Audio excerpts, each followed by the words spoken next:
Bonjour à tous, mes élèves de sixième de ST2. Donc, mis à part Tony qui a eu des difficultés à se connecter, je suppose que c'est son navigateur qui ne fonctionne pas. Donc, il faudrait peut-être qu'il essaye avec le navigateur Mozilla Firefox. Pour tous les autres, vous avez réussi à vous connecter et à faire l'exercice. Donc, comme je vous l'avais dit en classe, j'ai décidé de commencer une nouvelle partie parce que c'est plus facile, hein, on a fait beaucoup de travail sur la cophonie, travailler sur une partie sur le système solaire et j'ai décidé d'utiliser une plateforme qui me permet de vous diffuser du contenu et de vous faire travailler en autonomie pour que vous voyez si vous avez juste ou faux par vous-même. Alors, on passe à la correction directement. Voilà. Donc vous arriviez sur rejoindre une session, donc j'ai créé une nouvelle session. Là, vous deviez rentrer EST2, votre prénom, pardon, et la première lettre de votre nom de famille, et de cliquer sur c'est parti. Et là, d'être patient, ça arrive plus ou moins vite. Euh, et on arrive sur une page qui s'appelle découvrir. Alors certains ont attendu longtemps ici, mais en fait c'est le titre du module. Vous avez un petit menu déroulant sur le côté ici qui vous permet de voir le plan de notre travail. Vous pourrez y revenir ensuite. Donc, on va pouvoir passer à la première activité. Donc, l'animation suivante va vous permettre de découvrir le système solaire en 3D.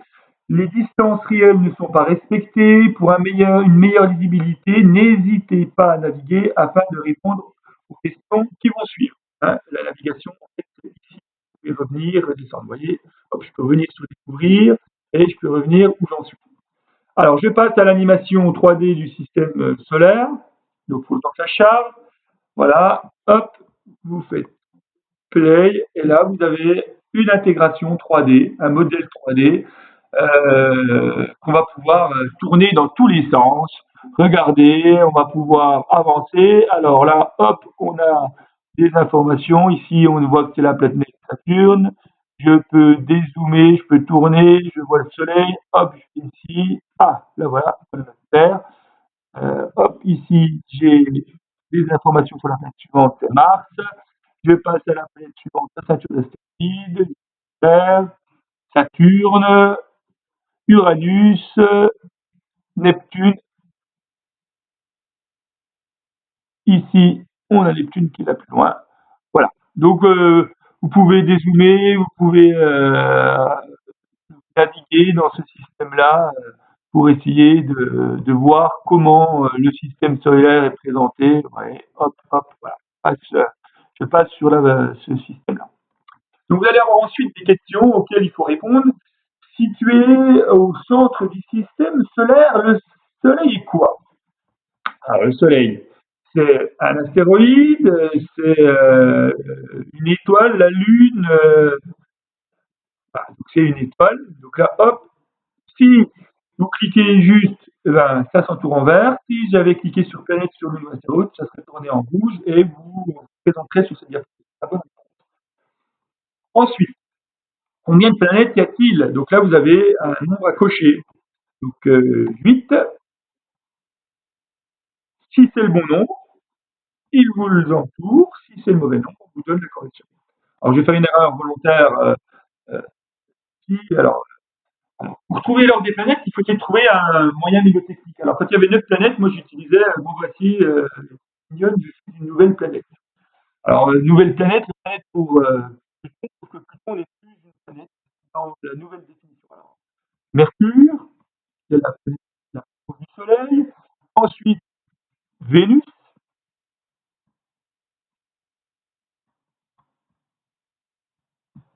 Ensuite, la Terre, troisième planète en partant du Soleil. Ensuite, Mars. Me voici toute mignonne. Je suis. Je suis une nouvelle planète. Alors, une nouvelle. Bon, voilà. Donc là, j'inverse volontairement pour qu'on voit l'erreur. Voilà. Donc là, vous avez vos réponses justes et on voit où vous avez fait une erreur.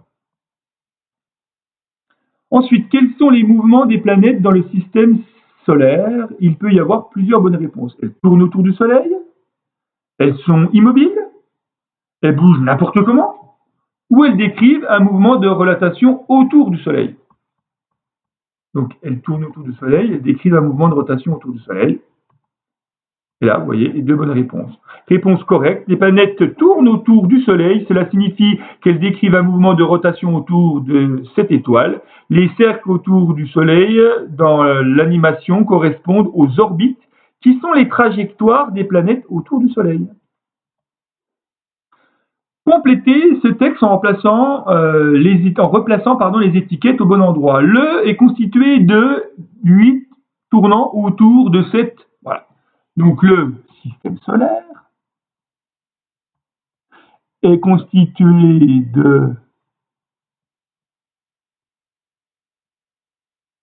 du Soleil et de 8 planètes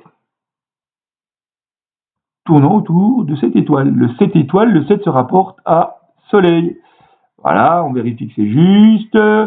Vous avez répondu à tous les éléments, vous pouvez terminer le module. Voilà, terminer le module. Et là, vous avez une fiche. Pour ceux qui ont une imprimante, bien évidemment, vous pouvez l'imprimer. Pour ceux qui n'ont pas d'imprimante, vous pouvez réaliser une capture écran comme on avait travaillé avec la touche de votre clavier si vous êtes sur un ordinateur, avec le bouton dédié si vous êtes sur votre téléphone ou votre tablette, pour garder trace. Vous pouvez aussi, et ça c'est intéressant, revoir où vous êtes trompé. Vous cliquez sur la petite loupe ici. Ah oui, c'est vrai, je me suis trompé là. Et à partir de là, il faudrait essayer de vous faire des petites fiches qu'on mettra dans le classeur pour cette partie sur le système solaire, sur la planète de notre système solaire. On va faire 2-3 modules sur cette partie-là pour en apprendre un peu plus. Voilà, bon, en espérant que ce mode de correction vous convienne, en espérant que vous avez aimé aussi travailler de cette manière-là, ça a l'avantage d'avoir une correction pour vous, de voir ce que vous faites juste et ce que vous faites faux. Ça a l'avantage d'être ludique, c'est-à-dire que généralement vous aimez ce type d'activité. Grâce à ça, moi aussi, je peux voir ce que vous avez fait en me connectant à votre session. Je peux voir quel élève a fait quoi. Par contre, il est fondamental que les élèves respectent bien la façon de trouver le pseudo pour que je sache quel élève s'est connecté. Si personne ne respecte cette consigne, moi, je ne peux pas vérifier votre travail. Je ne peux pas être avec vous, malheureusement. Donc, dans ces conditions, on essaie de faire pour le mieux. En espérant à tous que ce mode de correction vous convienne. À très bientôt et courage dans ce confinement. Au revoir.